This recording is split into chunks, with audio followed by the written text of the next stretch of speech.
Hi everyone, my name is Eric Teo and welcome to Fair Price Chinese New Year Special. Today I'll be preparing crab meat Yifu noodle with Swanson chicken broth.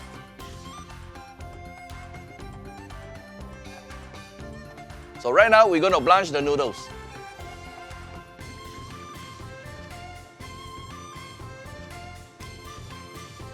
So when the noodles are soft, we're going to remove it out from the water.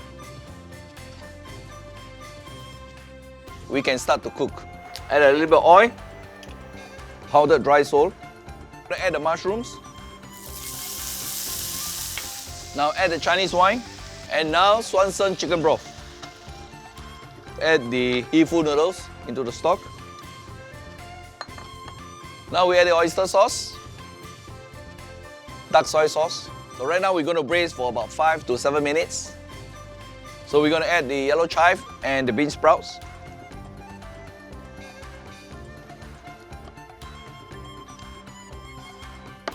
Alright, finally we're going to add the sesame oil.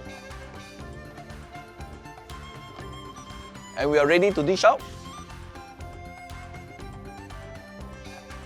And now we're going to top the noodles with crab meat.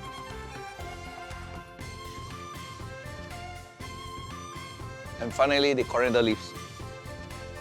And here we have a crab meat Yifu noodles cooked with Swanson chicken broth. Traditionally, noodles represents longevity. So over here, I prepare you a very beautiful noodles and wish you 长长久久，恭喜发财，万事如意。